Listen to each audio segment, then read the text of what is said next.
Bullet passed 4.3 centimeters from Commander Brett Harlow's left eye. He didn't hear the shot. He never would have. Not at that range. Not with that suppressor. Not with that shooter. The round moved through the afternoon air at 923 m and punched clean through the concrete pillar 3 in behind his head, sending a fine gray mist of pulverized stone across the back of his neck. Then the man standing 6 feet to Hollow's right went down. Not slowly, not dramatically. He simply wasn't there anymore. One moment upright, weapon raised. The next, a heap on the cracked tile floor with a single entry wound so precisely it looked like something made in a factory, not by a human hand. Hollow dove behind the overturned metal shelving. His radio was already in his hand. Eagle 1, we're taking fire. Location unknown. I say again, location. The second man went down.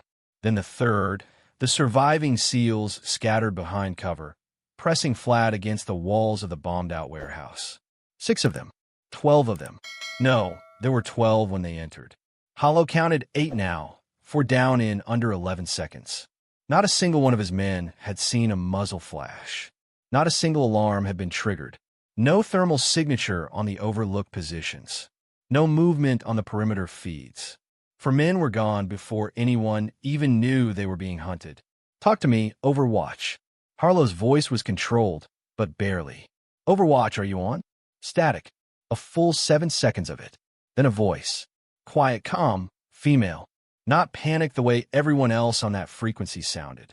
I see them. How many? A pause. The kind that means someone is counting not with their fingers, but with their scope. 9. They've been here since 0317. You walked into a box. Harlow processed that. I walked into a box. An ambush, pre-positioned more than 2 hours before their insertion. Someone had known exactly when they were coming, exactly how many they were, and exactly which entrance they would use. Can you work? She went quiet again. What happened next in the official after-action report took 11 minutes and 4 to 7 seconds to describe. In reality, it took 4 minutes and 9 seconds. Later, when analysts reviewed the acoustic data from the building's structural sensors, they found 9 distinct suppressed reports spread across those 249 seconds.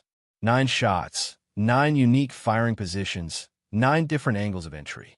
Not one of the 9 enemy snipers fired back. Not because they didn't want to, because they didn't have time, because by the time any one of them could calculate where the shots were coming from, they were already the next number in a sequence that ended with them.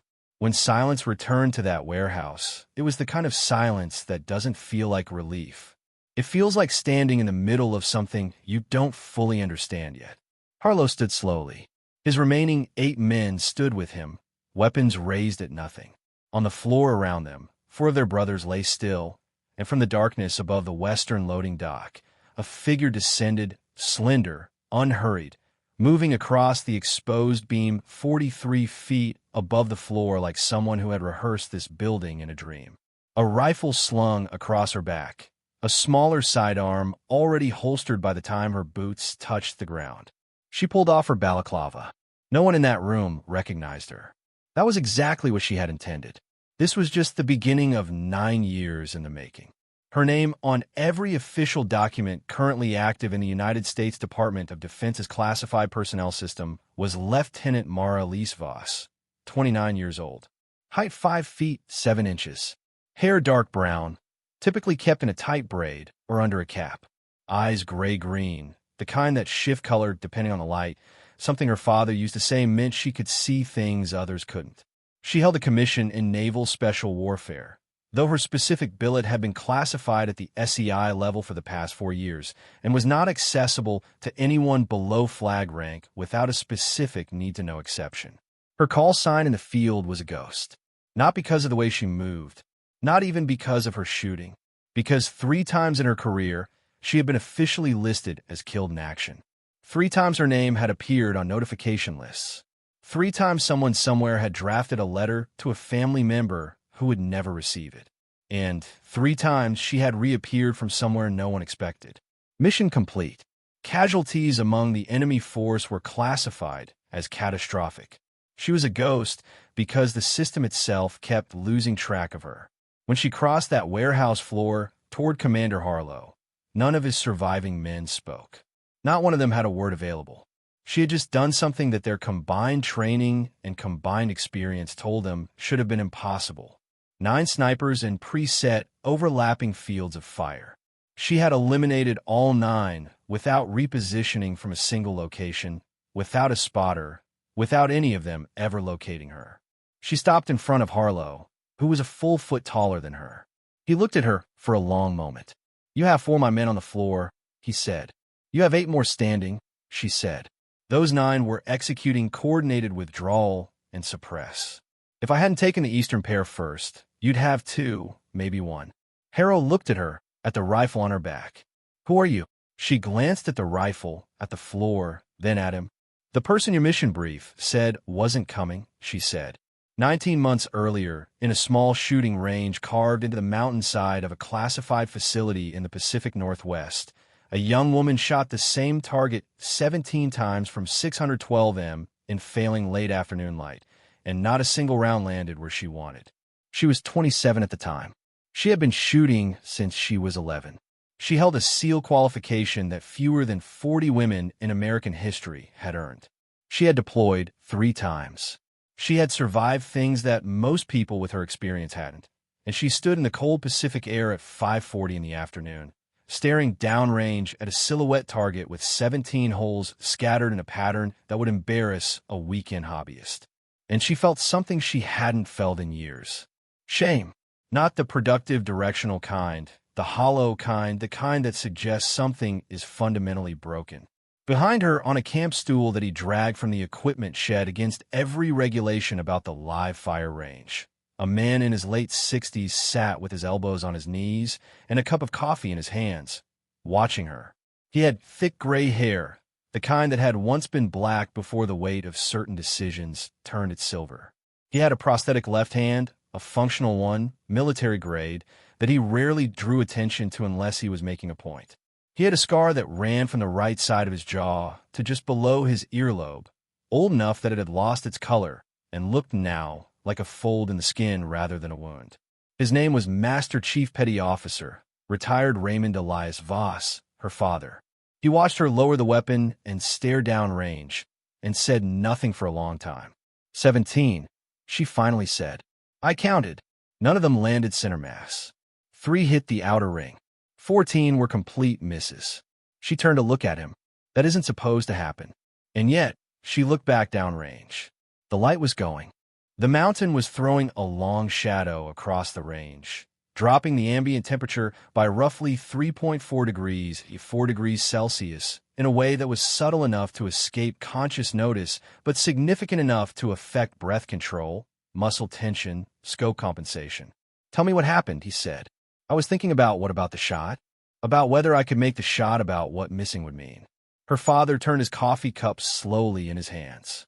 He did this when he was organizing a thought, not because he was impatient, but because he couldn't stand stillness while something important was forming. Mara, he said, the bullet doesn't care about your doubt. It doesn't care about your record. It doesn't care about what missing would mean. He paused. The bullet only cares about physics. And physics has never once in the history of this universe adjusted itself because someone was afraid. She stood with that. You were in your head, he said. I know the shot you're thinking about is already gone. The only shot that exists is the one in your hands right now. Everything else, the 17 that went wide, the doubt, the shame you're feeling right now because you think I'm disappointed. None of it exists at the end of the barrel. None of it. She turned back to the range, raised the weapon, one shot, and sent a mass dead center.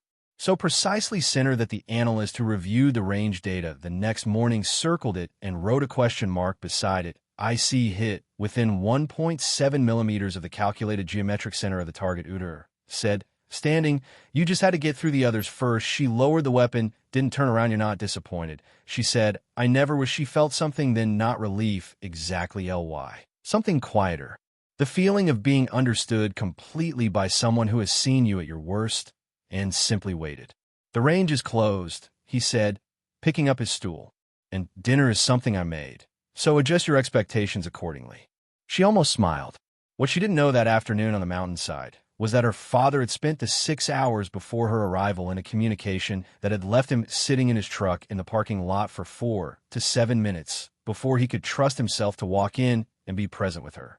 What she didn't know was that the operation that would eventually send her to that warehouse in Eastern Europe had been activated 3 months earlier by a decision made in a building she'd never been cleared to enter by people whose names she'd never heard.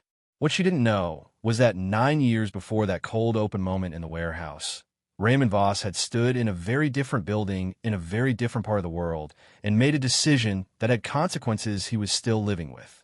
This is what happened to Raymond Voss in the spring 16 years before the warehouse.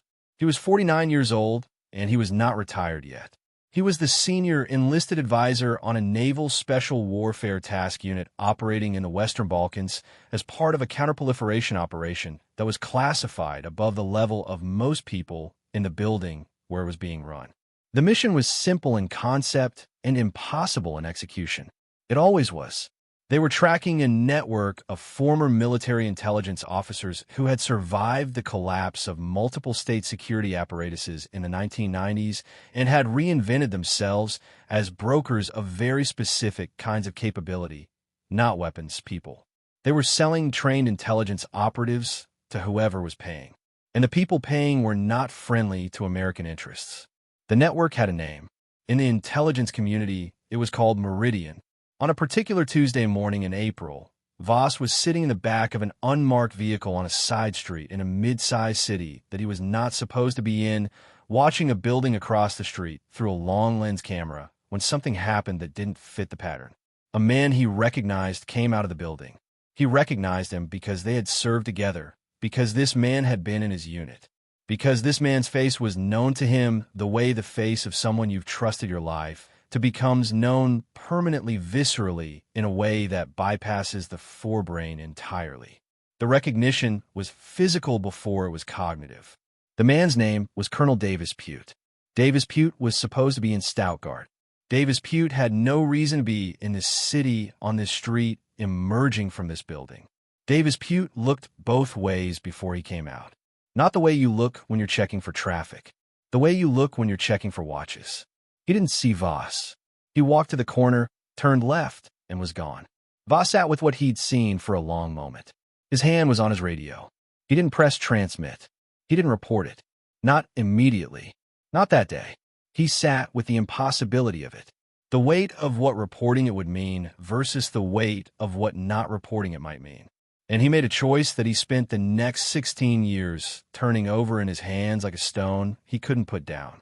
He reported it 3 days later to a single superior, not through the chain. The report disappeared. No follow-up, no acknowledgement, no indication it had ever been received. And Davis Pute, as far as official records were concerned, had been in Stuttgart the entire time. That was the unresolved thing that Raymond Voss carried out of those mountains. That was the splinter that never worked its way out. Mara didn't know about any of it. Not until it found her. 14 months before the warehouse at a range in the high desert of Nevada, something happened that the instructors would talk about for years. The official training program for the designation she was pursuing, a program that did not have a public name and did not appear in any congressional record, involved a 22-day field assessment that ended with a live fire exercise conducted under conditions deliberately designed to ensure failure. The goal was not to pass. The goal was to quantify how close to impossible a candidate could get before breaking. The exercise was this. A candidate would be inserted alone into a 14-square-kilometer designated operating area, somewhere in that area at positions that would change every 4 to 7 minutes. 3 OPA teams would be operating. Each OPA team consisted of 2 former SEAL instructors working in coordinated pairs. Each pair armed with the knowledge that the candidate would be attempting to complete 4 simulated target engagements without being detected. Detection meant exercise failure. Target engagement, while detected, meant exercise failure. The record in 7 years of this program was 3 successful engagements before detection. 3 out of 4 once. Nobody had ever completed all 4. On day 22, Mara completed all 4. What the assessment controllers noted in their after-action log in the specific entry that would later appear in her classified performance record under the initiation exceptional performance unprecedented was not the shooting itself. It was the timeline. She completed the fourth engagement 2 hours and 12 minutes before the window closed, 2 hours and 12 minutes, in which, by all observable evidence, she simply vanished. The Alpha team spent the full remaining window looking for her. She was sitting on a rock 2.3 kilometers outside the designated area, drinking from a water bottle and watching the sunset when the recall signal sounded. Senior Chief Petty Officer Delord, Del Mizhand, who ran the assessment program and who had personally disqualified 4 to 6 candidates in her tenure there, drove out to that rock in a patrol vehicle and looked at the woman sitting on it for a long moment. 4, Marzan said. 4, Mara confirmed. Marshan was a compact woman with close-cropped hair and a face that had spent too much time in the desert sun. She had the kind of stillness about her that came from having been in situations where stillness was the difference between living and not. She had served with Raymond Voss once briefly 12 years before. She owed him a favor that neither of them had ever named, but both of them understood. "Your father told me you'd do 4, Marin said. Mara looked up at her. "He said 6 years ago you'd come through this program, and when you did, you'd do 4. I told him he was wrong." A pause. "I owe him a very expensive bottle of something. He mentioned this program to you 6 years ago." I looked at it steadily. "He's been preparing you for something specific. Lieutenant, you know that, right? This wasn't just training. The desert was cooling fast, the temperature dropping from 31.4 degrees Celsius to something that felt like 22 in the space of 20 minutes as the sun dropped behind the ridge. What threat?" Mara said. "That," Marin said, "is something only your father can tell you. But I'll say this." She looked out at the darkening desert. "It has a name. I've seen the name once in a document I wasn't supposed to read. I've spent 6 years trying to forget it." She paused. "I haven't." She didn't say the name. Mara waited. Mine got back in the vehicle. "There's a mission brief waiting for you in the command building. Read it tonight. Sleep on it. In the morning, you'll have 40 minutes to decide if you're going." She started the engine and Lieutenant. She looked back through the open window. "When you talk to your father tonight, and you should talk to him tonight, ask him about April 16th years ago about a building in the Balkans. Ask him what he didn't report." She drove away. Mara sat on the rock as the desert went dark around her, holding a water bottle that had gone warm, staring at the faux stars appearing in the Nevada sky, and felt the ground shift beneath her in a way that had nothing to do with the earth. The mission brief was 43 pages long and was written in the flat, bloodless language of official operational planning that somehow made catastrophic things sound procedural. Mara read it once straight through, then read it again slowly, and then sat for a long time with it closed on the table in front of her. The target was a place, not a person, a forward operating base. One of 3 American bases in Eastern Europe that had been established in the past 18 months as part of an enhanced positioning operation that officially did not exist. The base was built into the infrastructure of a decommissioned industrial complex disguised under a shell company that technically operated a logistics facility. It was staffed by approximately 40 personnel, a mix of active duty and contracted support. Someone was feeding information about that base, about personnel movements, about rotation schedules, about the specific routes used by QF vehicles to an outside party. The information was not being sold. It was being delivered. There was a philosophical difference between those two things. And the 43-page brief spent 11 of its pages on that distinction and what it implied. Selling suggests a transaction with multiple potential buyers. Delivering suggests a pre-existing relationship, a commitment, ideology, not opportunism.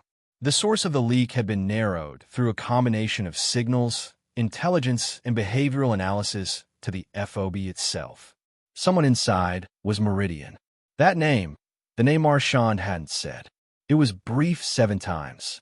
Mara stated it the 7th time. Meridian, the same network Raymond Voss had been tracking 16 years ago. The same network that had apparently survived what tier countermeasures had been applied to over the intervening decade and a half. Not just survived, grown, adapted, embedded. It was no longer a network of brokers in a foreign country. It was inside an American base. She called her father at 0023. He picked up on the second ring, which meant he hadn't been asleep. "You read the brief," he said.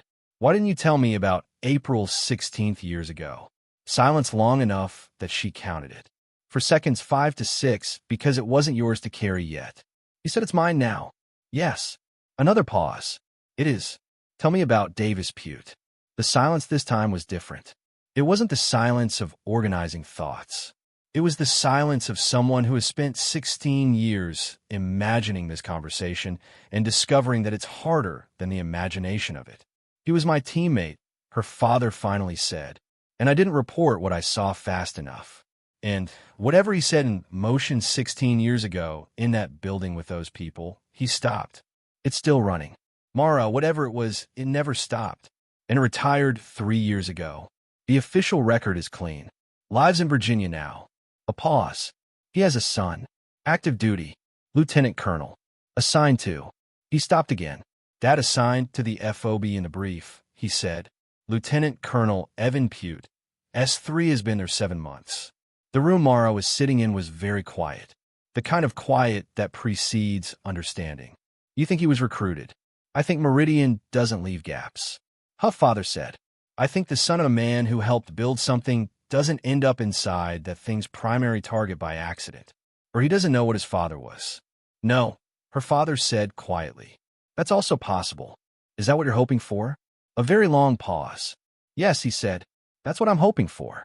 He was quiet after that, and she recognized the sound of it, the specific frequency of her father not saying the rest of something. She had heard that frequency all her life. "There's something else," she said. "There usually is." "Tell me." "Pute wasn't alone in that building," her father said. "There was a second person, an American. I only saw them from behind. I could never identify them." He paused. "I've been looking for 16 years, and I have a theory now about who it was." "Who?" The pause stretched long enough that it had its own gravity. "You'll know them when you get there," he said. "I'm not going to tell you because if I tell you, you'll walk in with a bias and you can't afford that. Not in this." He took a breath. "Find the leak first, then you'll find my answer." She understood what he was doing. She didn't like it, but she understood it. "I'm going," she said. "I know. Get some sleep, Mara." His voice shifted just slightly. Just enough. The professional tone didn't quite hold. And underneath, it was something much older and much less armored. "You came 4 for 4. She closed her eyes for a moment. "Yeah," she said.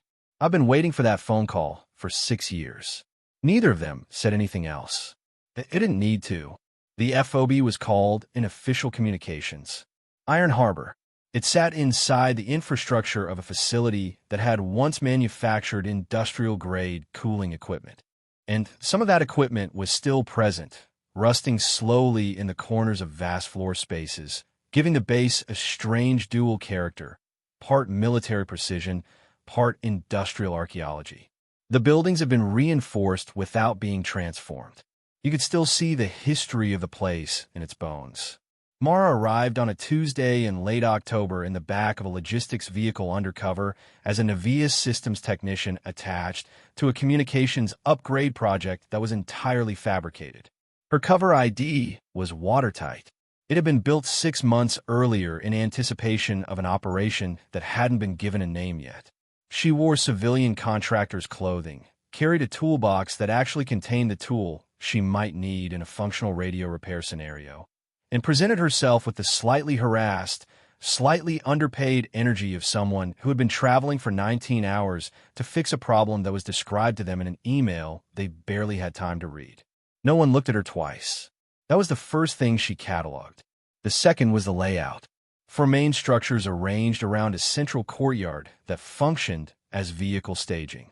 Guard posts at 3 elevated positions. Surveillance cameras at 17 visible points. Though she calculated at least 3 blind spots by watching where the guards look versus where the cameras pointed. The gap between camera 4 and camera 7 on the eastern perimeter created a wedge-shaped dead zone approximately 23 m wide and 11 m deep. Large enough to work in. The third thing she cataloged was the people. 42 personnel on her initial estimate, revised to 4 to 4 by evening. A mix of active-duty military and civilian contractors, with a distribution slightly heavier toward contractors than was typical for a facility of this size, which was itself an intelligence data point that she filed without immediately knowing what to do with it. Too many contractors meant too many people with divided loyalties and too few of them accountable to the same command structure. The fourth thing she cataloged was a sergeant first class named Theo Bauer. He was 34 years old, 6 feet 1 inch, with the kind of physical economy in his movement that came from having spent years in environments where unnecessary motion was dangerous. He was the base's senior communications NCO, and according to the cover story that brought her there, her primary point of contact for the upgrade project. He met her at the motor pool when her vehicle arrived, extended a hand that she shook, and looked at her with something in his eyes that was not quite recognition, but was adjacent to it. The way someone looks at a face they've been told to expect. "Lieutenant Voss," he said. The sound of a real rank in the mouth of a stranger, said aloud in an open space where anyone might hear, made something in her shoulders tighten. "We've been waiting on that comms upgrade for 3 months. Hope you brought the right parts." "I always bring the right parts," she said. He looked at her for another moment. "Master Chief Voss says hello," he said very quietly. So quietly that the specialist walking 6 feet behind him could not possibly have caught it. The tension in her shoulders released. Theo Bauer owed her father his life specifically and literally from an incident in Syria that she knew about only in outline because her father still didn't discuss it directly. Whatever the details were, the debt was real enough that Ba had transferred to this posting voluntarily 18 months ago when Raymond Voss made a phone call through channels that weren't official. He was her trusted set of eyes inside this place. He was also the only person on the FOB who knew she was not a comms technician. He led her toward the main building, and as they walked, he spoke quietly and without looking at her. His voice level is bearing the picture of a sergeant briefing an incoming contractor. "3 names," he said. "Feist, Lieutenant Colonel Evan Pute, S3, been here 7 months. Second Chief Warrant Officer Sandra Keel, Intel Section, 11 months in country, but she was attached to the predecessor unit 2 years before that, so effectively 3 years of access to this location and its patents. Third Master Sergeant David Richter, Logistics. He manages movement schedules, route planning, resupply manifests." He paused just long enough for it to register. Those 3 people have the access level and the opportunity process of elimination, but it could be any one of them. She kept walking, kept her face neutral. "In your gut," she said. "My gut isn't cleared for this conversation." He said, "Ask me again when you've had 72 hours. They reached the main building. He held the door. She walked in. On the other side of the threshold, a woman in civilian clothes was standing at the common room coffee station with her back to the door. When the door opened, she turned. Mid-30s, efficient posture, hair pulled back, the kind of face that had been trained to reveal very little and had gotten good at it. Chief Warrant Officer Sandra Keel. She looked at Mara without particular interest. "New tech," she said to Ba. "Comms upgrade. Bao said she'll be here 2 weeks." Ka looked Mara over once quickly professionally. The way someone in intel role looks at everything without seeming to. Then she turned back to her coffee. 2 weeks, she said. "Hope you like industrial architecture." It was not unfriendly. It was not friendly either. It was the tone of someone who has learned that most new arrivals are irrelevant to whatever they actually doing and adjust their social investment accordingly. What Mara noticed was not the tone. It was a micro-expression that had crossed Kel's face in the 0.3 seconds after she'd heard the words comms upgrade. Something that wasn't surprise. Something that might have been, if you squinted hard and had the right training, closer to alert. She filed it. The FO's 72 hours were about mapping, not about acting. She ran cable. She tested signal. She replaced a relay component in the main comms rack that genuinely needed replacing, which helped her cover story considerably. She ate in the common mess, said little, listened to everything. She studied how the 3 suspects moved through their days, how they interacted, where their patterns deviated from institutional predictability. Evan Puidi observed from a distance at first.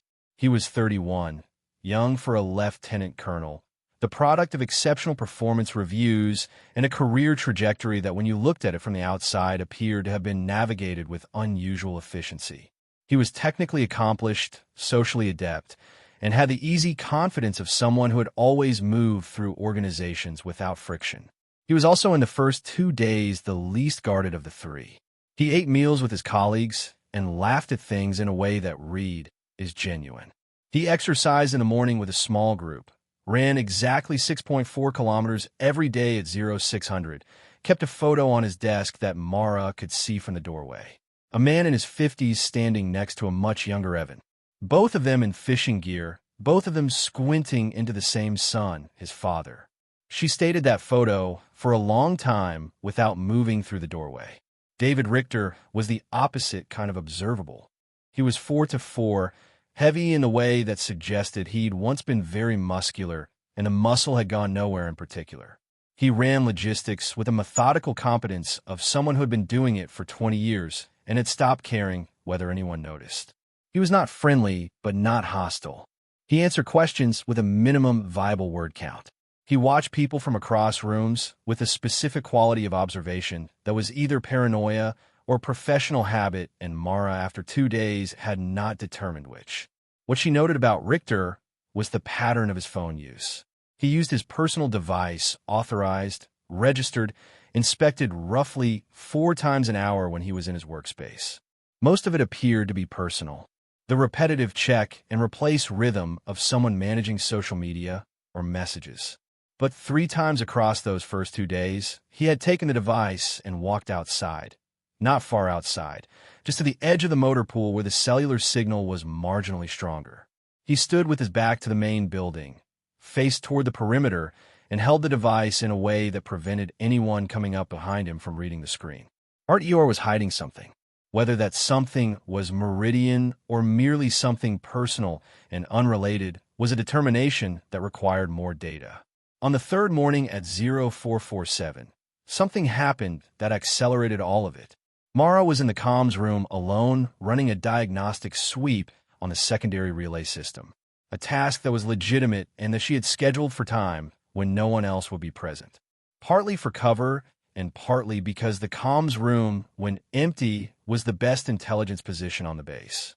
It had physical access to the signal monitoring systems. And while she was not technically supposed to be monitoring those systems, she had the access credentials to do so without generating an immediate alert. And the line between what a comms technician would need to access and what she was accessing was fine enough that it would take someone actively auditing the logs to notice the difference. At 0447, an outgoing encrypted transmission was initiated from a terminal that was not hers. She saw it in the activity lock. A burst transmission duration, 4.3 seconds. Destination, a relay node she didn't recognize, which itself told her something because she had mealized the base's known relay infrastructure, and this node was not in it. For 0.3 seconds. Short enough to be nearly invisible in the daily signal noise. Long enough to contain in the data compression format, she recognized from the brief a significant volume of structured intelligence data. Someone on this base had just transmitted something to somewhere they shouldn't. And the transmission had originated from Terminal 7. Terminal 7 was in the S3 section, Evan Pute section. She sat with that for exactly 41 seconds, which was how long it took her to copy the transmission's metadata, clear her access session, restore the display to its dormant state, and be back in the hallway with her toolkit by the time the next watch rotation came through.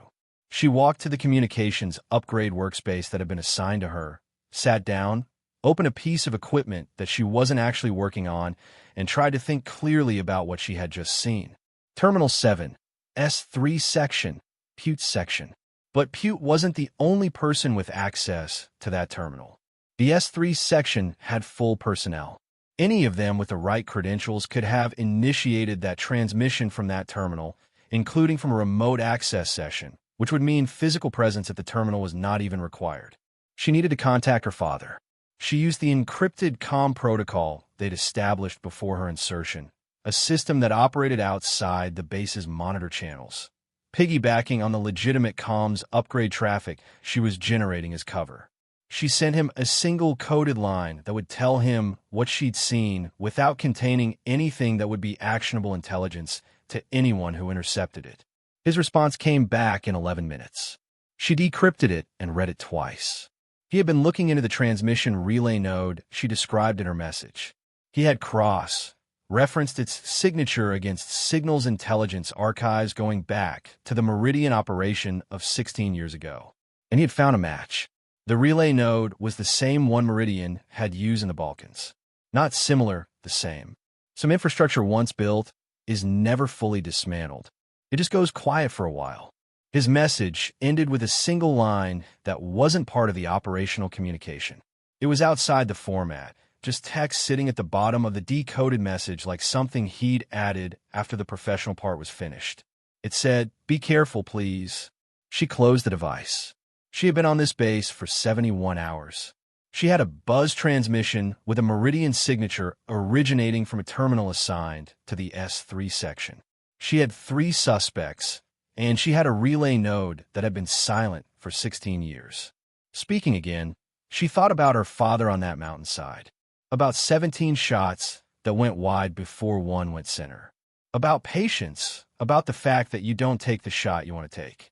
You take the shot that exists. Then she started building the trap. The trap had 3 components, and she built them over the next 4 days with the patience of someone who understands that the quality of a trap is measured not by its complexity, but by how invisible it is. The first component was a piece of false intelligence. She had Bauer under a cover story he accepted without needing the full explanation. Ensure that a specific operational detail, a fictitious change to the QRF vehicle rouetting schedule, specific and plausible enough to be interesting, was placed in the information environment of the FOB in a way that was accessible to Pute, Keel, and Richter, but through 3 completely different channels and at 3 slightly different times. Each version of the information containing a single unique identifying marker invisible to anyone who wasn't looking for it. If the false intelligence made it out, she would know not only that it had gone, but which channel it had traveled, and that would tell her which of the 3 had sent it. The second component was surveillance.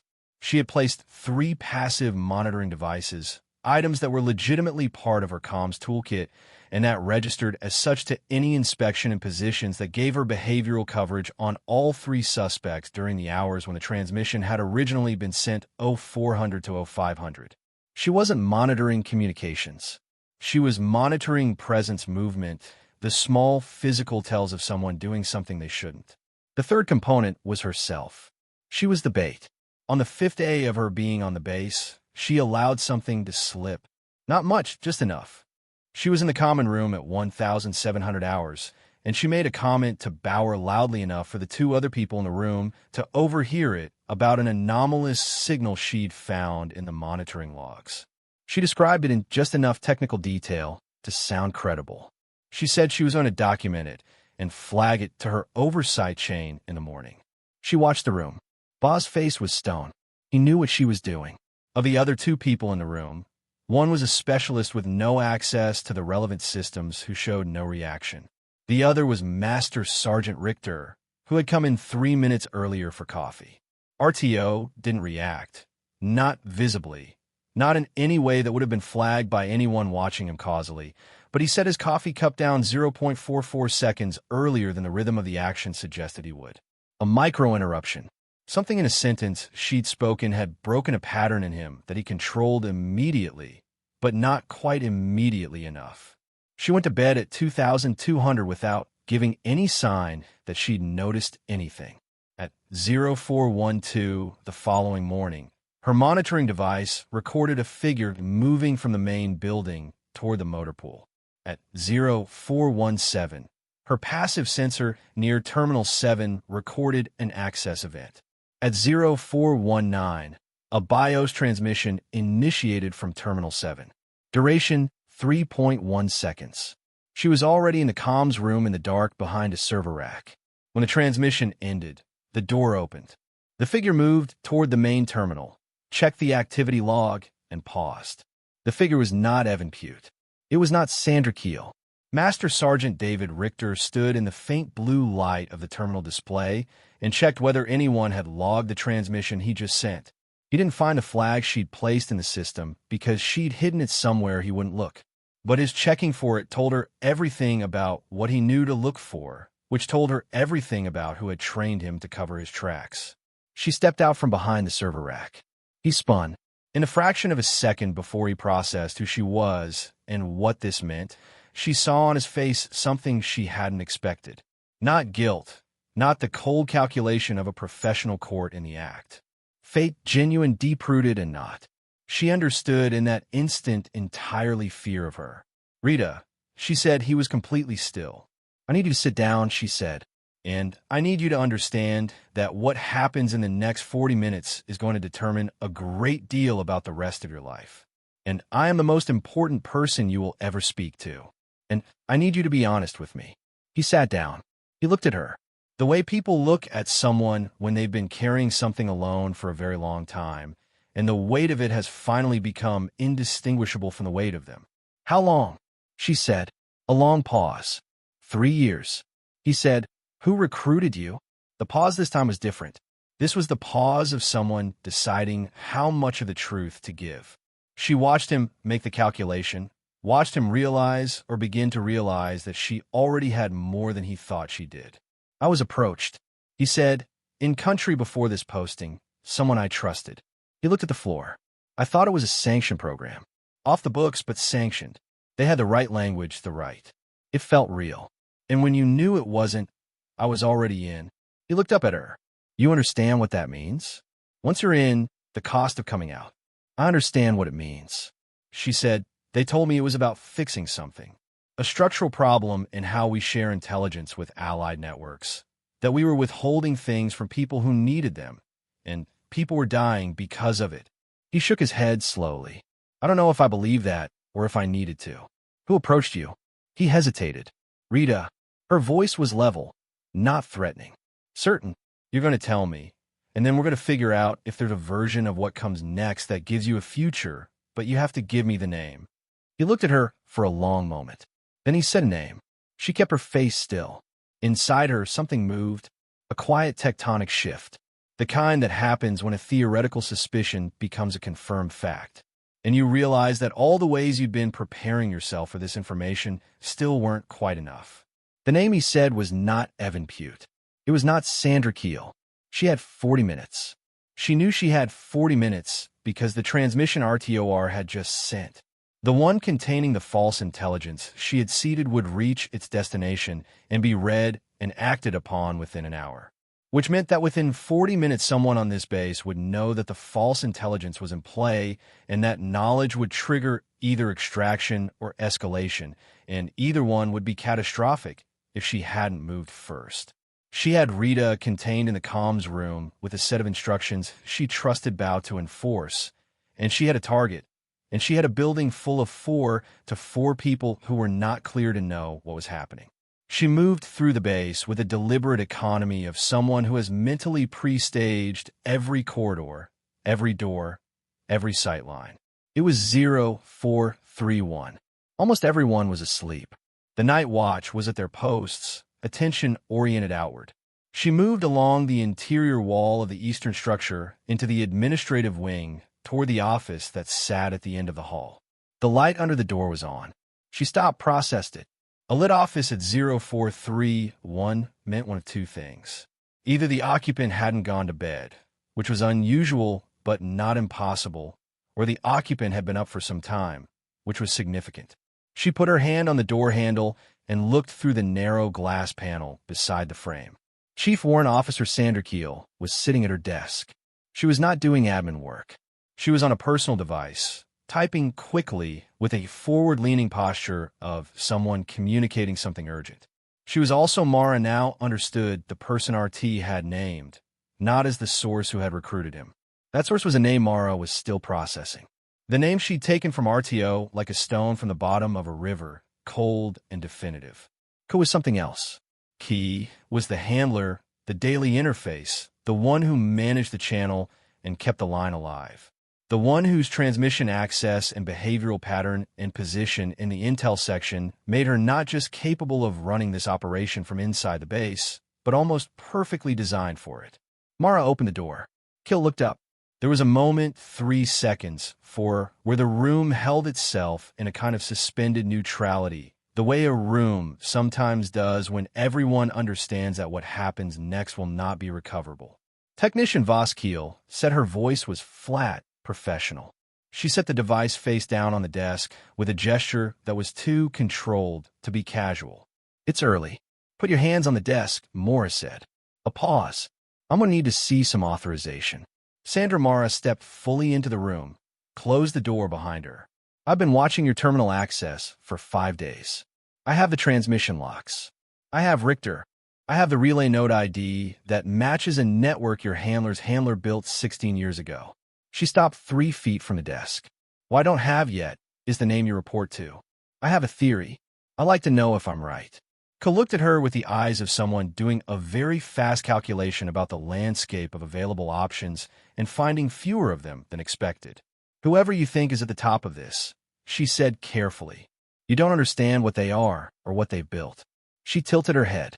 "You're very young." The name Morris said. "You already have it." Ka said, "RT gave it to you. I saw it in your face when you walked in." A pause. "The question you should be asking isn't who it is. It's what they intend to do now that they know you're here." Mara felt the sentence land. "They know," she said. "They knew before you sent your false intelligence signal. They've known since about 18 hours after you arrived." Ka's voice was very even.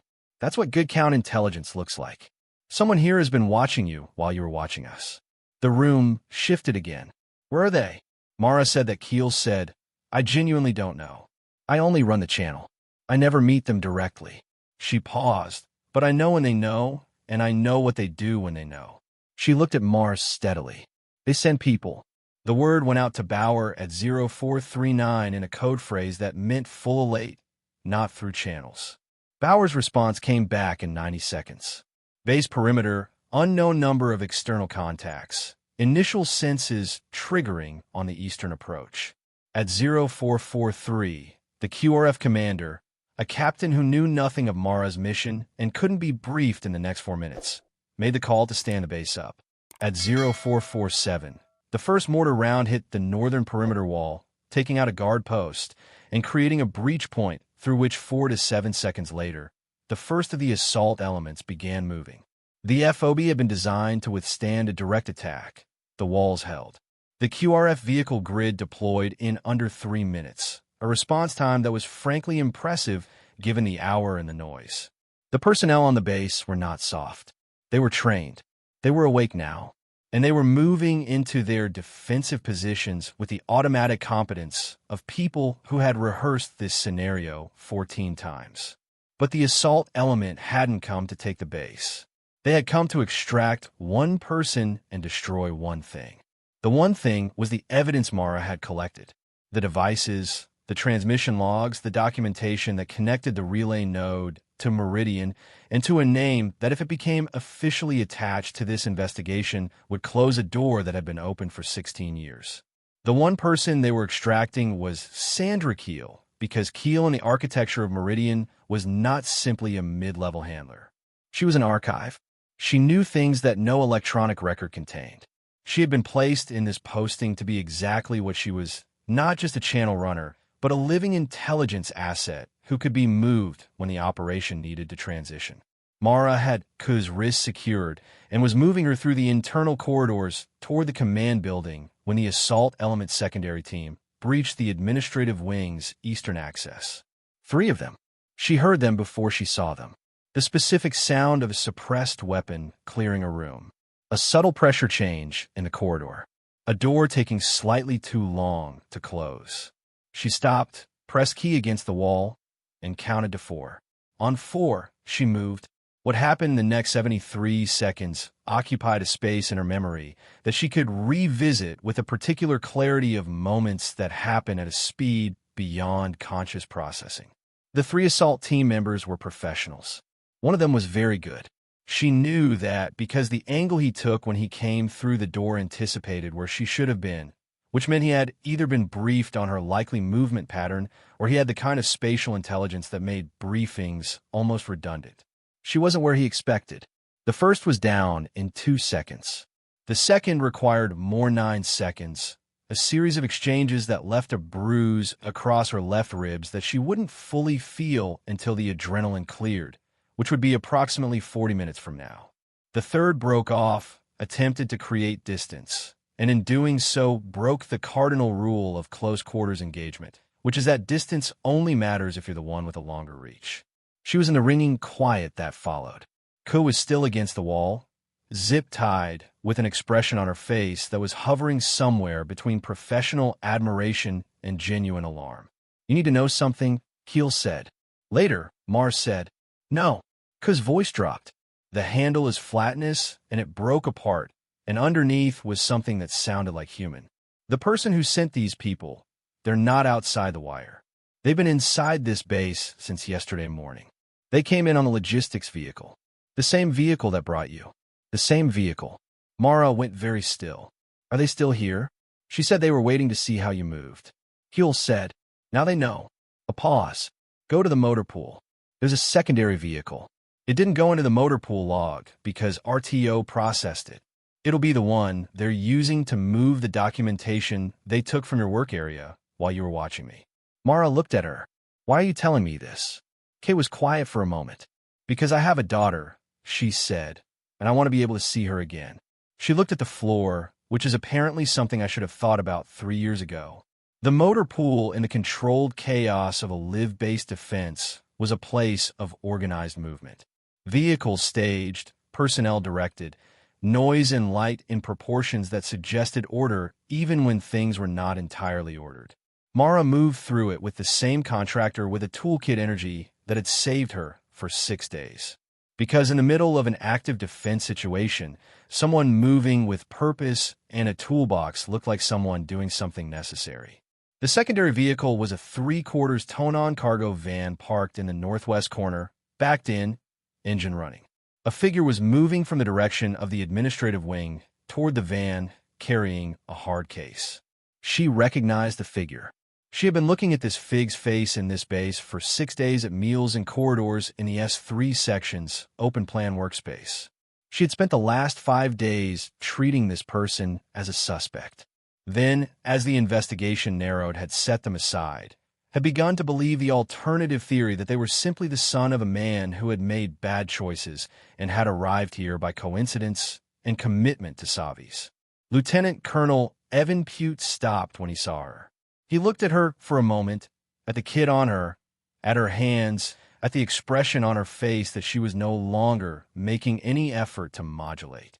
The hard case was in his hands. "You're not a comms technician," he said. "No," she said. Something moved across his face. Not guilt, not calculation, something more complicated than either.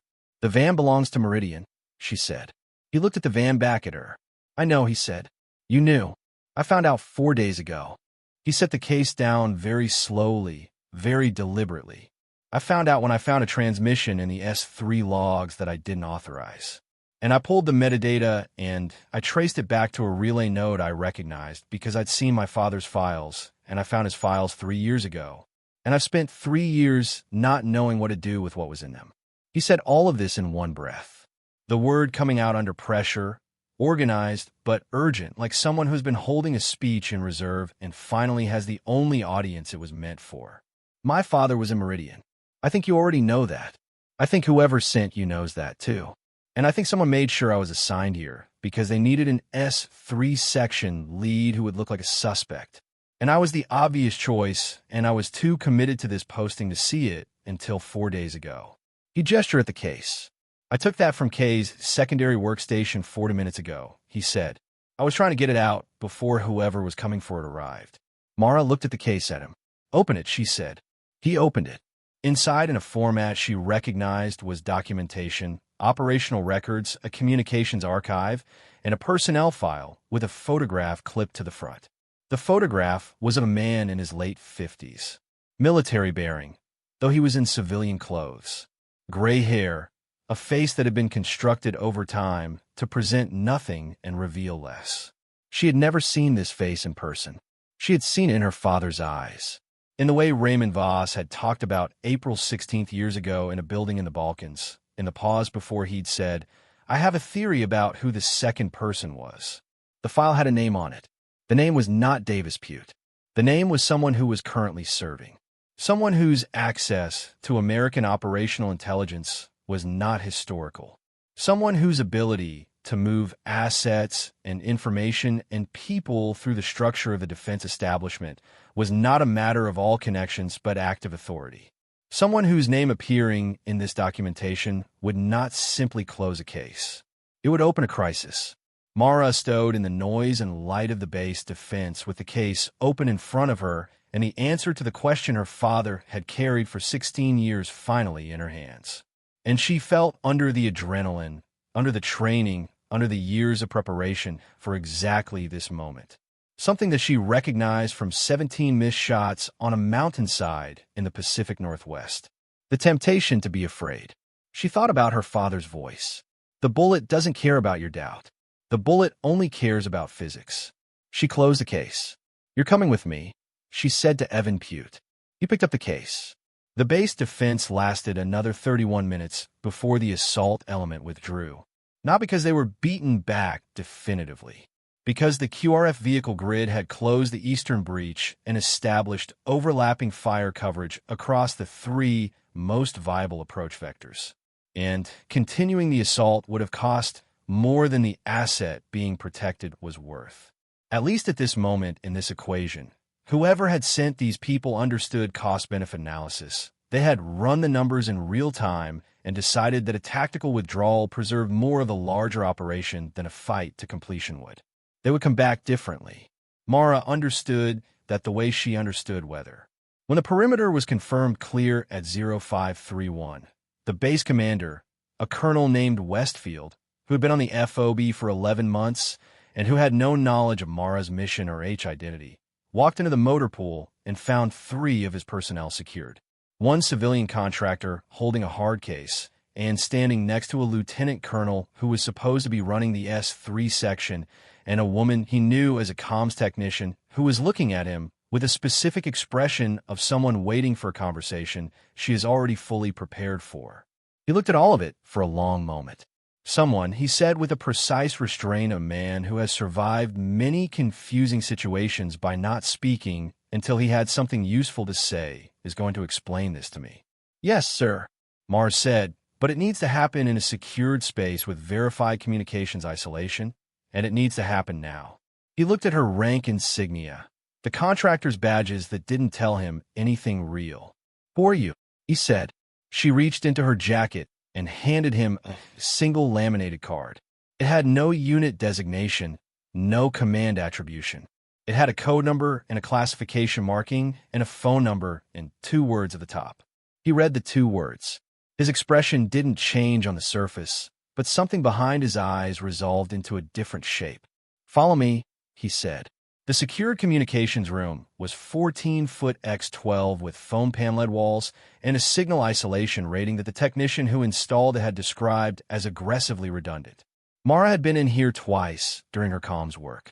She knew its layout, its ventilation pattern, and the fact that its logging system recorded all transmissions, but stored them on a local drive rather than a worked archive, which meant no external monitoring. She placed a hard case on the table. She placed her encrypted communications device beside it. She looked at Westfield across the table. So she said, what I'm about to show you represents the active operational file of a penetration asset that has been running inside American military infrastructure for a minimum of 7 years and possibly as long as 16. The network is called Meridian. It is not affiliated with a foreign state actor in the traditional sense. It is an ideological network that recruit from within our own institutions, and its architecture was designed by people who understood exactly how we detect threats because they were the people who designed our detection systems. Westfield sat very still. The documentation in this case, she continued, contains the identity of the network's current operational director. This individual is, as of this morning, an active senior officer in the United States Defense Establishment. She paused. I'm not going to say the name in this room. I'm going to transmit a sealed file to a specific oversight authority, and that authority will activate a process that this installation does not need to be part of. She looked at him steadily. What I need from you in the next 20 minutes is communication isolation for this base, a secure channel to the oversight contact in my operational brief, and a detention comfortable, discreet, unexplained to the rest of the base of Chief Warrant Officer Sandra. Westfield looked at her. Pute, he said. Lieutenant Colonel Pute is a material witness who came forward voluntarily and whose cooperation has been critical. She said, his status is mine to determine, not the basis. He stays with me. A pause. An RTOR will need to be processed through channels I'll specify, she said. He cooperated. His situation is complicated. It won't be my determination either. Westfield looked at the hard case. At the device, at her. How old are you? He said it wasn't a dismissal. It was genuine. 29, she said. He was quiet for a moment. My first deployment, he said slowly. The senior NCO who kept me from making 3 separate catastrophic mistakes in 1 week was 27 years old. He looked at her. I've learned not to use age as a metric. He stood up. I'll get you your channel. He said 15 minutes. She called her father at 0549. The channel was encrypted. The connection took 43 seconds to establish, which felt very long. He picked up immediately. You alive? He said it was not a question. It was a specific inflection of someone who has spent hours in the territory between knowing and not knowing and has just crossed back into knowing. I'm alive, she said. The base defended. Withdrawal confirmed at 0531. We took casualties. She paused. 3 personnel. I need you to know that before anything else. She heard him absorb that the particular quality of his silence when he was holding something that cost him. Tell me, he said. I have the file, Dad. A long pause. The name, he said. I'm transmitting through oversight channels. The formal process. Mara. His voice shifted just the way it had on the phone on the mountainside. The professional register slipping just slightly to reveal what lived underneath it. I know the process. I helped write part of it. Tell me if I was right. She held the device. Yes, she said. You were right. 6 seconds of silence. 7, 8, 16 years. He said, not bitterly, not triumphantly. The way someone says something when they've been carrying a number and can finally set it down. It's going to be a difficult process. She said his connections are deep. The documentation will take time to adjudicate. There will be people who resist it. I know it won't be clean. Nothing true ever is.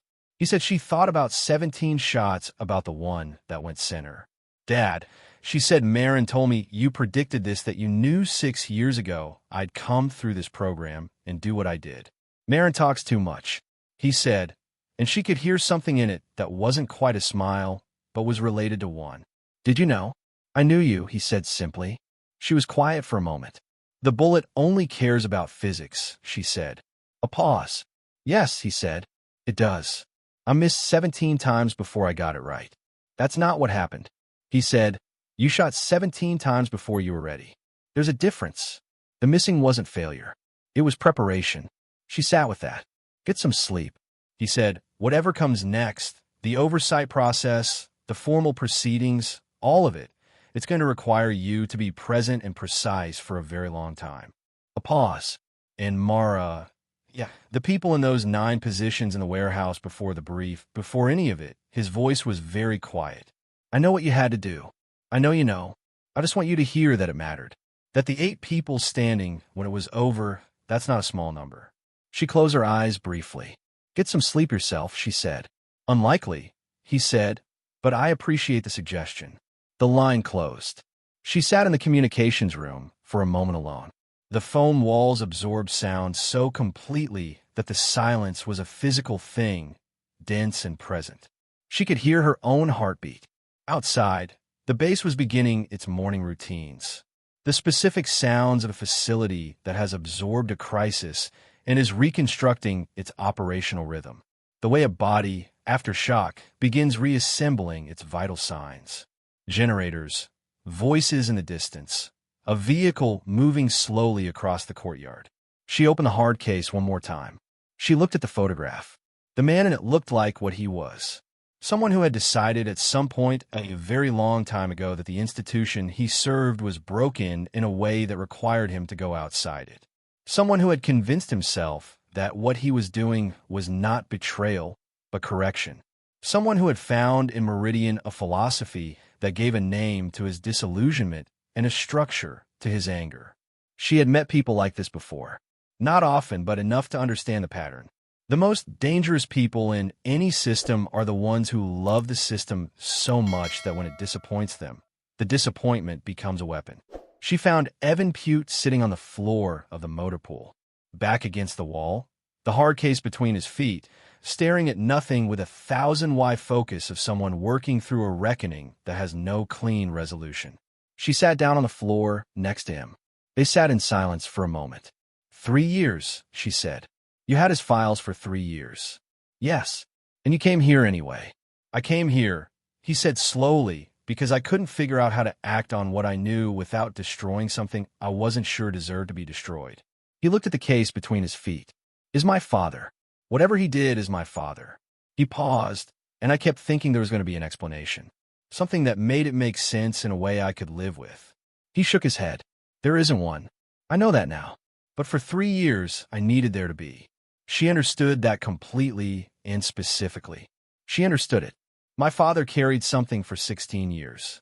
She said a decision he made in a building he should never have been in about a person he should have reported faster. He carried it because the person was someone he trusted and reporting felt like killing something. He'd said, yes. He looked at her. Did it help? Knowing he'd been right about what he saw. She thought about the silence on the phone after she'd told her father. Yes, I think it helped him put it down. She said that's not the same as it being okay, but it's something. He was quiet. What happens to me? He said, you cooperated. You came forward with evidence before you were caught. You acted on your conscience when you had every institutional incentive not to. She looked at him steadily. I'll put all of that in my report. What happens after that isn't mine to determine. And my father, a long pause, is 73 years old, she said, and retired. In whatever process this triggers, it's going to find him, and it's going to be hard. But your testimony, if you give it fully and honestly, matters. It might be the thing that lets him tell his own version of the story before someone else tells it for him. She paused. That's not justice, but it might be the closest available thing. He looked at the floor. The fishing picture on my desk, he said. The one I've had on every desk I've ever had. He paused. That was the last good day. I didn't know it then. I know it now. He was quiet for a moment. I don't even know if the man in that photo was already Meridian by then or if it came after. I don't know which version of that day is true anymore. She thought about what her father had said. Some days are true in themselves. What happened around them doesn't revise them backward. She almost said it. She held it instead. Some things are for yourself. She put her hand briefly on his shoulder. One firm, specific pressure. Said nothing. He didn't need words. He needed to know that someone in the room understood the weight of what he was carrying. And she did. And she had let him feel it. That was enough. BA found her at 0712, standing at the eastern perimeter where the breach had been made and subsequently patched with vehicle barriers and a hasty sandbag construction that would hold until proper repairs were made. She was looking at the patch section, the way someone looks at a wound after the bleeding has stopped, checking for the shape of what happened. Laced. We ended up within 8 of each other's devices, which is either impressive mutual tradecraft draft or we need to compare notes better. She almost smiled. The 3 casualties, she said. His face shifted. The professional layer thinned. Specialist Cardoso, Corporal Wayne, Sergeant First Class Alabek. He said each name with the specific gravity of someone who has already filed them somewhere internal and permanent. Albeck had been here 4 months. He was due to rotate home in 6 weeks. A pause. He had a daughter born in December. She absorbed each name, filed them the same way. Were they in the cover positions? No. Easton QRF vehicle grid. They took the first mortar round. He paused. They were doing their jobs exactly right. The problem wasn't them. The problem was the breach preset in the approach route, she said, which routers scheduled transmissions enabled. Yes, she stood with that weight. The specific weight of lives that intersected with an operation she was running and ended before their time because the line between her mission and their safety had not been wide enough. This was the part of what she did that no amount of training fully prepared you for. Not the mechanics, not the skill, the accounting, the faces, the daughter born in December. The bullet only cares about physics, she said quietly to herself as much as to him. Paul looked at her. Something your father told you. Yes. Meaning the physics of this operation required certain things to happen, she said. And I'm going to sit with the cost of that for a very long time, because they deserve that. She paused. But the physics also meant that without the operation, Meridian would have continued to run, and the next base and the one after that would have had their own accounting. She looked at the patch breach. I don't say that to make myself feel better.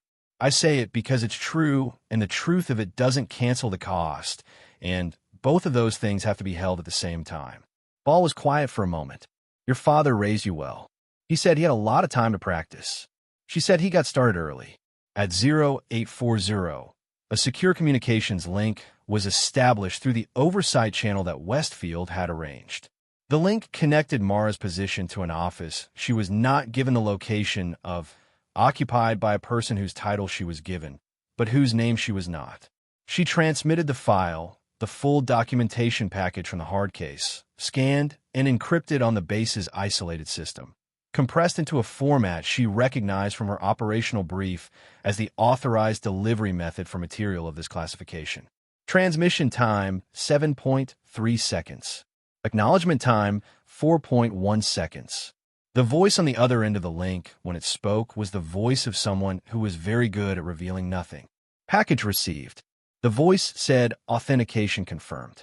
The material is consistent with anticipated parameters. Anticipated parameters. She said this investigation has been ongoing at the oversight level for some time. Lieutenant, your operation confirmed and documented what was previously theoretical. A pause. You should know that the individual named in the documentation has been under passive monitoring for the past 8 months. Your file provides the operational chain of evidence that makes passive monitoring legally actionable. 8 months, she said. Yes. And the assets he was running during those 8 months continue to have access to operational data. A pause that was about a second too long. There were competing considerations, the voice said. She held the phone and looked at the foam wall of the communications room and said nothing, because saying what she was thinking would have been accurate and specific and professionally catastrophic competing considerations. Carticel Wayne Albeck. The formal process will begin within 72 hours. The voice said your role will shift to supporting the evidentiary chain. Deployment status will be adjusted accordingly. A pause. You performed exceptionally, Lieutenant. So, she said with respect, Sergeant First Class Albeck had a daughter born in December. A silence. I understand, the voice said quietly. And this time, the flatness in it broke enough to suggest that whoever was on the other end of that channel was also holding something they didn't get to put down. She closed the connection. She found Commander Brett Harlow at 10:30 sitting in the base's medical bay with a bandage on his forearm and an expression of controlled turbulence that she recognized as the specific look of a professional who has been professionally surprised and is still processing the experience. He looked up when she came in. Neither of them spoke for a moment. He looked at her the way he had in the warehouse. Not hostile, not suspicious. The way someone looks when they're reorganizing their understanding of a situation and haven't quite finished. You came to my base, he said. I was already here, she said. Before the warehouse, he paused. The brief said Overwatch was coming. It said nothing about the asset being embedded inside the operation for nearly 2 weeks before I got there. The compartmentalize was necessary, she said. I know why it was necessary. He looked at her. I'm not criticizing it. I'm acknowledging that I walked into that building thinking I understood the operational picture, and I clearly did not. He paused. 4 of my men are dead. Yes. And 9 of whoever sent the snipers out. No. He looked at his hands at the bandage. In the after-action, the acoustic data is going to show 9 sequential shots from positions that cover roughly 340 degrees of the building's interior. He said, from one location, 1 shooter. He looked up at her. That's not in any manual. No, she said it isn't. How? She considered the question, not whether to answer it. She would, but how to answer it in a way that was true without being more than he needed. My father spent 6 years engineering a training architecture that was specifically designed for the threat profile I was going to face, she said. That includes multi-position engagement from single cover. He built me for exactly the kind of situation that happened in that building. She paused. It's not impossible. It's just very specific preparation for a very specific problem. Hara was quiet for a moment. Some things are for yourself. Your father, he said. Who is he? Raymond Voss, she said. Retired Master Chief, Naval Special Warfare. She watched the name land on him, watched recognition arrive. Not full, not specific, but the name clearly existed in some archive of notable figures in the community he'd spent his career in. Voss, he said slowly. The Vosu, he stopped, reorganized. There's a Voss in the community who spent 6 years building counter-meridian doctrine in the early 2000s. I read about it in a classified professional development document. The doctrine was never formally adopted because the threat was considered. He stopped again. Theoretical. Yes. She said he knows. Harlow looked at her for a long time. I owe you an apology, he said. In the warehouse when you came down, I said you had 4 of my men on the floor. You were right, she said. I did. You also had 8 more standing. He paused. I knew that. I said what I said because I was. He looked for the word because I was angry and I was processing and because the person in front of me was someone I didn't know and I needed somewhere to put the anger. He shook his head. That's not leadership and it's not accurate and you deserve better than that in the first 60 seconds after you just done something I'm still not sure I fully believe I saw. She looked at him steadily. You just lost 4 people. She said you allowed 60 seconds. I had 8 standing because you were in that building. He said, I want to say that clearly. Without you in that building, I'm not sure any of us walks out. He paused. I've been in this work for 18 years. I've worked alongside some extraordinary people. What you did in those 4 minutes and 9 seconds. The sequencing of it, the positional discipline, the way you managed 9 different threat vectors without a single one of them locating you. I don't have language for that. He looked at her. Where did you learn to disappear like that? She thought about a rock outside a 14-square-kilometer operating area, about watching a Nevada sunset while opera instructors searched a designated area that she was no longer inside. I practiced, she said. He made a sound that was not quite a laugh, but was close. The sound of someone who has received an answer that is both completely true and deliberately incomplete and has decided to accept it on those terms. What happens now? He said, now the formal process begins. She said, the documentation is transmitted. The oversight authority takes over the investigation. You will be part of the after-action review for the warehouse and the base defense. She paused. Your cooperation will be needed, and it will be significant, and the people who review this will need to understand exactly what your team encountered and exactly what the operational context was. Will they know about you? They'll know what they need to know. He looked at her and you. She thought about the oversight voice, saying, your role will shift to supporting the evidentiary chain and thought about what that meant in practice. The months of documentation, review, legal process, the formal proceedings that were going to unfold around name, she couldn't say, yet in a room that wasn't secured.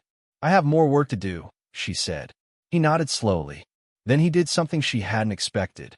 He stood up from the medical bay chair with the bandaged forearm and the remaining weight of 4 names.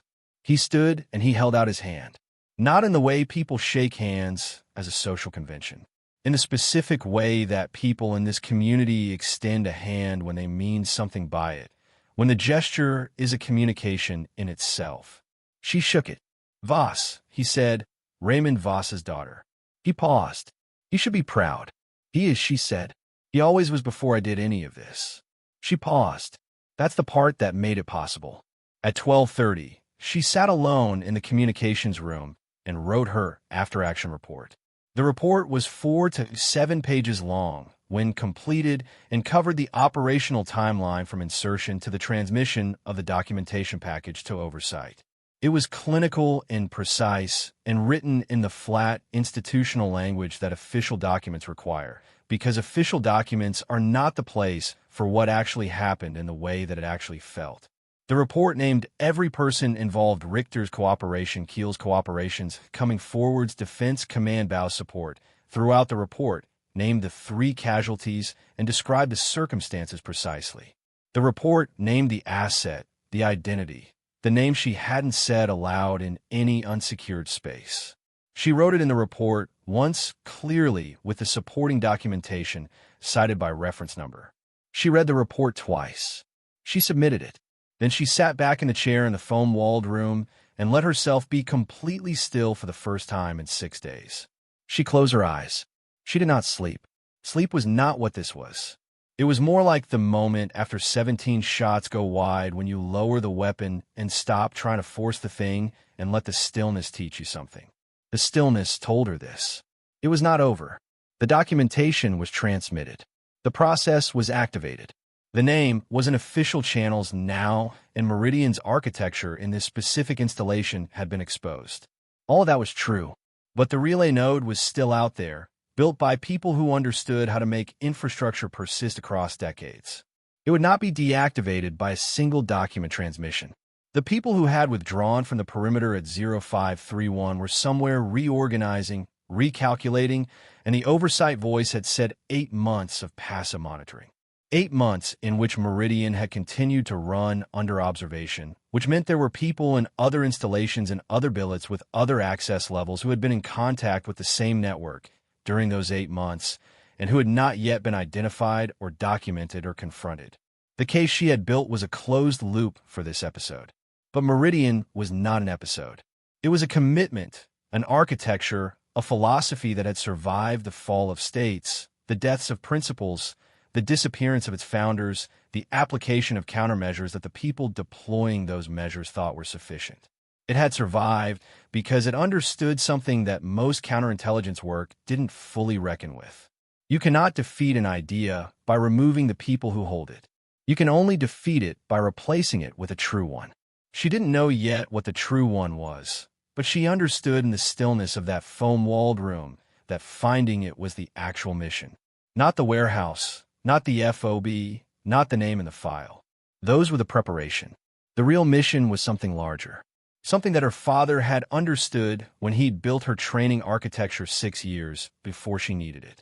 Something he'd understood when he'd sat on a camp stool on a mountainside and watched 17 shots go wide and said nothing because he knew the 18th was coming and he knew what it was going to mean when it did. He'd been building her not just for the threat. He'd been building her for the understanding that comes after the threat is named. The understanding that naming a thing is not the same as ending it.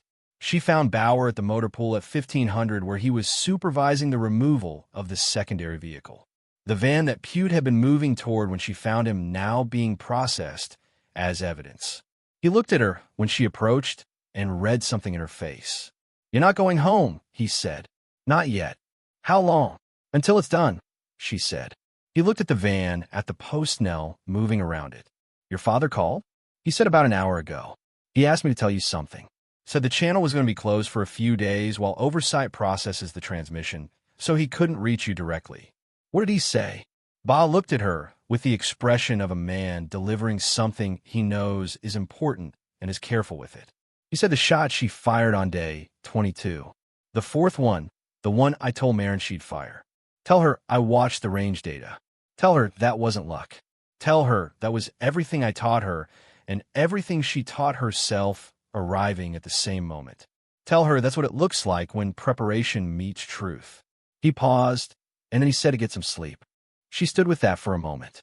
With all of it, the warmth of it and the weight of it and the way it sat differently in her now than it would have sat 6 days ago before the base, before the warehouse, before the name she would carry. He always says that. She said the sleep part, the part about preparation meeting truth. She paused. He used to say it on the range when I was still missing things. I thought he meant shooting. And now she looked at the van, at the evidence it contained, at the long process that was going to follow it. "Now I think he meant everything," she said.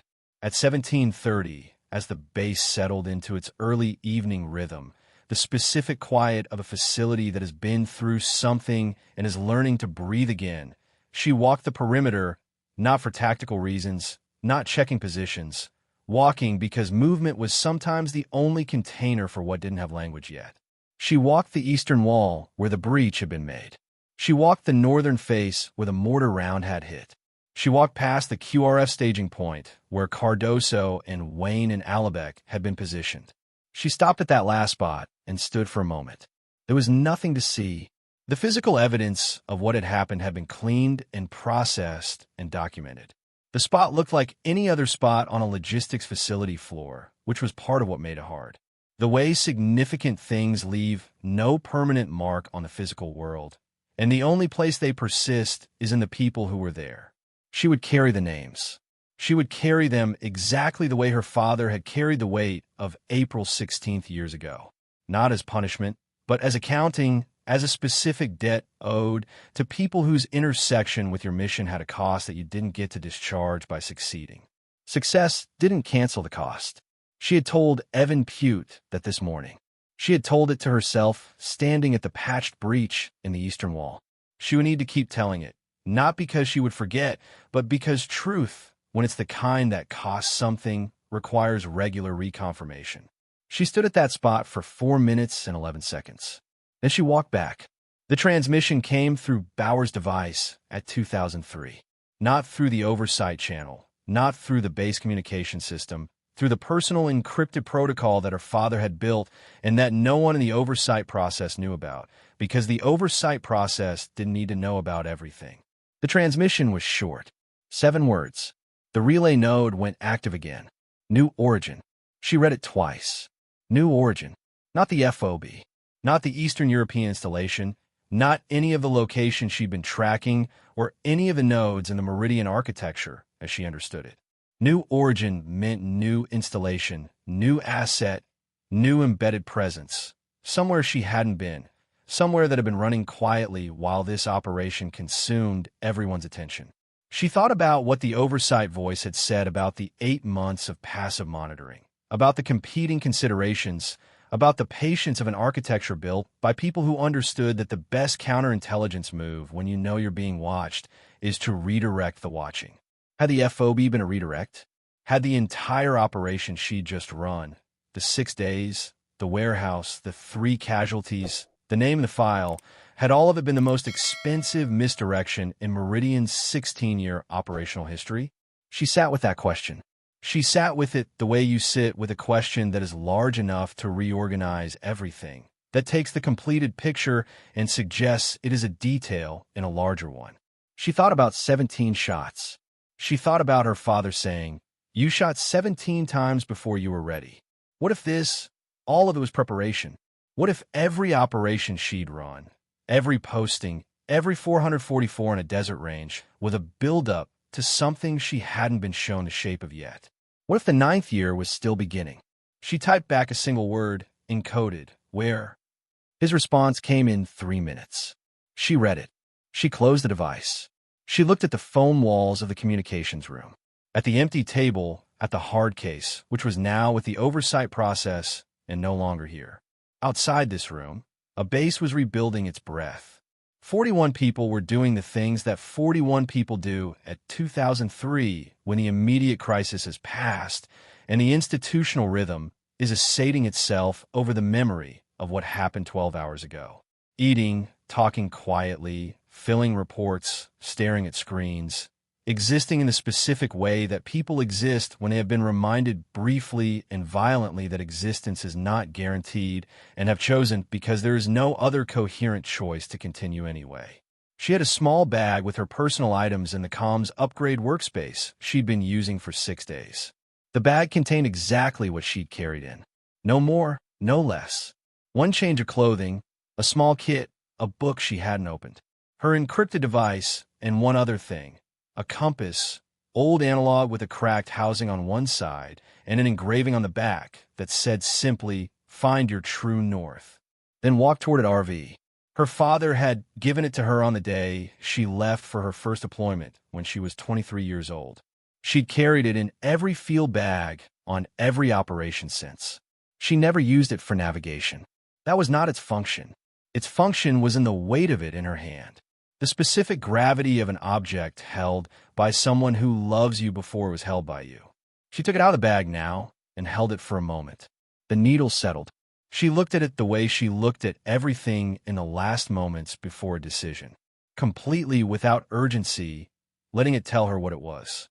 Then she put it back, put the bag over her shoulder, walked out of the communications room, walked down the corridor, walked past the motor pool where the secondary van was gone, and the space it had occupied was already filling in with the normal traffic of a functioning logistic facility.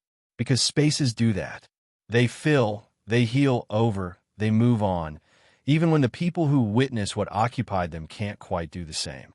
She walked through the main building and out the front entrance and stood for a moment in the cold October air of an Eastern European evening with the temperature at 4.7 degrees Celsius and a wind from the northwest at 11 kilometers per hour in a sky that had just finished going dark. Stars where the cloud cover had pulled back. She looked at them, thought about a Nevada desert and a mountain range in the Pacific Northwest, and a warehouse and a communications room, and a father who had spent 16 years carrying a stone he couldn't put down and who had this morning finally put it down. Thought about what was at the new origin. Thought about what Meridian's second operation meant, what it implied about the first, what it implied about the patience of people who could run a 16-year network inside the institutions they were ostensibly serving. Thought about a daughter born in December who would grow up in a world shaped by decisions made in rooms she would never see, by people whose names she would never know. Thought about what it meant to prepare, not to train, not to execute, to prepare, which was a longer, quieter, more demanding discipline than either. Preparation is not the thing you do before the mission. Preparation is the continuous lifelong act of making yourself equal to the truth when it finally arrives. The relay node had gone active. New origin. She had the location now. She had the compass. She had 17 missed shots behind her and everything her father had built inside her, and the specific understanding earned through 6 days and a warehouse and 9 positions and 3 names and the weight of a hard case full of 16-year-old answers that the mission was never the mission. The mission was always the thing beneath the mission. She started walking. The base behind her continued to breathe. The stars above her did not care about her doubt. They only cared about physics. And physics had never once in the history of this universe adjusted itself because someone was afraid. She walked to the edge of the compound's outer staging area, where the perimeter lighting thinned to a narrow band before the darkness of the surrounding landscape took over completely. The wind was still coming from the northwest. 11 kilometers per hour had dropped to 8. The kind of drop that happens in the first hours after sunset when the land releases its held heat and the air equalizes above it. She stood at the edge of the light. Behind her, the compound, the base, the 41 people rebuilding their rhythm. Keel in a detention room with a cup of coffee. Pewed somewhere in the administrative wing, probably writing the hardest letter of his life, or staring at a wall, trying to figure out how to begin it. Richter processed and quiet in a different kind of waiting. Westfield still running his base with the careful competence of a man who has understood that today changed what tomorrow will require of him. Bauer standing somewhere in that compound with a specific stillness of a person who has fulfilled a debt he never expected to be called on and is now reckoning with what comes after obligation. She thought about Bauer for a moment. She would need to tell him. Not tonight. But before she left, before the oversight process absorbed everything and the base returned to its pre-operation identity, she would need to sit across from him and tell him what his 6 months here had actually protected, what his transfer, his patience, his quiet professional presence had allowed her to do. He would deflect it. She knew that he would say something economical and self-ossing and characteristic, but he would hear it, and the hearing of it would matter. Even if he didn't say so. That was how real things worked. They mattered without announcement. She pulled out the encrypted device and looked at the message again. The location her father had sent. It was not a city she recognized by name. It was a set of coordinates in a region she had studied during the mission brief, but only peripherally. A zone that had appeared in the intelligence summary as a low-probability origin for Meridian activity. Flagged and then deprioritized in favor of the FOB because the FOB had more confirmed signals. Someone in the analytical chain had made a judgment call about probability, had put resources against the higher probability target, and had been right about the target, but wrong about the assumption that high probability and complete picture were the same thing. The new relay transmission had come from the low probability zone, which meant someone had been patient enough to stay quiet in the low probability zone, while everything available was focused on the high probability one. 16 years of patience. She had underestimated nothing about Meridian during this operation. But the oversight process had, and the distinction mattered, and she held it carefully because the lesson it contained was the kind of lesson that only stays learned if you acknowledge the cost that taught it. The cost had names. She put the device away, turned back toward the compound. She had one more conversation to have tonight, and she had been postponing it, not because she was afraid of it, but because some conversations deserve the right moment, and she had been waiting for this one to feel right. It almost did now. Sandra Keel was sitting on the edge of the cart in the detention room when Mara entered, holding the second cup of coffee that someone had brought her, cold now, untouched. She looked up when the door opened. Her face had changed since 4:30 that morning. Not softened exactly. It had lost the professional flatness. What replaced it was something more complicated and more human. The face of a person who has been stripped of the architecture they built to get through the day and is looking out at the world from something raw. "I'm not going to interrogate you again," Morris said. "The formal process handles that." From Hay looked at her. "Then why are you Hay?" Mara sat down on the chair across the room. She looked at Kay directly. "You told me about the van," she said. "You didn't have to do that. The extraction team would have moved you before I got there if you hadn't." "Yes," Kay said. "You said it was about your daughter." "It is." Kay looked at the cold coffee. "It always was. I told myself it was principal ideology, the correction of structural problems in how we operate. I had the speech. I gave it to myself every morning for 3 years." She paused. "But when it came to it, when I saw that you were going to lose, I couldn't do it because she's 12 years old and she believes I'm something specific, and I could not be the reason she found out I wasn't." Mara sat with that. "You're still going to have to explain it to her," she said. "Whatever the process looks like, she's going to need an explanation eventually." "I know. What will you tell her?" Kay was quiet for a long time. "I'll tell her that I made choices that were wrong, and that I knew they were wrong for a long time before I stopped making them, and that the distance between knowing something is wrong and finding the courage to stop doing it is one of the most honest measures of a person's character that exists." She paused, and that when the moment came to do the right thing at the cost of everything I'd built, I did it. Another pause. She could decide what to do with both of those facts. I don't get to decide that for her. Mara looked at her. "That's a good answer," she said. "It's a true one," Kay said.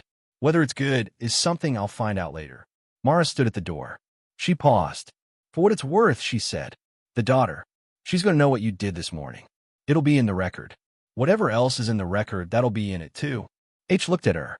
She didn't say thank you. "Hi." Eyes did something instead. A brief, controlled tightening that was as close as someone with her training and her architecture gets to gratitude when the architecture is already strained. Mara left the room. The encrypted channel reconnected at 2144. Her father's voice came through immediately, as if he'd been sitting beside the device. "I got the location data," he said. "I've been running it against the Historical Signals Archive for the past 3 hours. A pause, Mara. The new origin isn't a new installation. It's the original one. The first relay node Meridian ever built. It predates the Balkans operation by at least 4 years, possibly more. Whoever is running what remains of the network, they've gone back to the beginning." She let that settle. "They're contracting," she said. "When a network loses its forward positions, it contracts to its core infrastructure." "Yes, which means what's left is not large, but what's left is the original architecture, which means it was built by the people who understood it best." He paused. "Built to last, built not to be found." Another pause. "But we found it." "You found it," she said. "You gave me the relay's signature," he said. "I just followed the thread." She could hear him moving slightly. The familiar sound of him standing up from wherever he was sitting. The way he always stood up when a conversation reached its serious center. "The coordinates, I sent you that region. There is a specific installation there that in 1987 was a civilian telecommunications relay station. It was decommissioned in 1994. On paper, it has been non-operational for 32 years. On paper," she said. "On paper," he confirmed. She understood. "How long will the oversight process take before they can action new intelligence?" She said weeks. He said minimum. The evidentiary chain from today's documentation needs to be processed, authenticated, legally structured. The individual named in the file needs to be formally approached. There are procedures. And in the meantime, the original installation continues to operate. Yes. She looked at the compass in her hand. She had taken it out again without fully noticing, which was itself a kind of information about what she was thinking. Find your true north, then walk toward it. Dad, she said, when you built the training architecture 6 years ago, when you decided what I needed to be ready for, were you already thinking about the original installation? A pause. I was thinking about the truth of what I saw in April, 16 years ago, he said carefully. I was thinking that the person I saw with Pute in that building was someone with the reach and the patience to build something that outlasted every countermeasure we deployed. And I was thinking that the only way to defeat someone with that kind of patience is to prepare something that takes longer than their patience. He paused. You took 9 years. They've had 16. But they weren't building what I was building. What were you building? The silence this time was the most careful silence he'd given her on any call tonight. Someone who understands, he said finally, that the mission is never the mission, that the real operation is always the one beneath the one you were briefed on, that finding a name in a file is the beginning, not the end. He took a breath. I wasn't building a sniper, Mara. I was building someone who could see the whole architecture. Someone Meridian had never accounted for because they built their defenses against operators. And you are? He stopped. Something else, she said. Yes, he said quietly. Something else entirely. She closed her fist around the compass. The needle inside found its direction without effort. It always did. It didn't negotiate with the hands that held it. It didn't adjust its reading because the truth it was pointing toward was inconvenient or dangerous or far away. It simply pointed. That was the only thing it knew how to do. And in the 32 years that a telecommunications relay station in a decommissioned facility had been hiding in plain sight, waiting, patient as a philosophy, quiet as a conviction. No one had been pointing at it with the particular combination of her father's understanding and her own preparation and the evidence that now lived in official channels and the knowledge earned tonight in a foam-walled room and a motor pool in a perimeter walk under October stars that the architecture of a lie can only be dismantled by someone willing to understand it completely before moving against it. She was 29 years old. She had 9 years of preparation behind her, and somewhere in the coordinates her father had sent, something old and patient and unfinished was still running. She would find it. Not tonight. Tonight was for standing at the edge of the compound light, with the wind dropping to 6 kmh and the temperature settling to 3.1 degrees and the compass reading what it always read. Tonight was for understanding that every missed shot is a teacher and every teacher is pointing toward the same lesson. And the lesson is this. The ones who frighten the world are not the ones who never hesitate. They're the ones who hesitate completely, feel everything, and then move anyway. Not because they stop being afraid, but because they finally understood that the target doesn't care about their fear. Only the shot cares. And the shot was already on its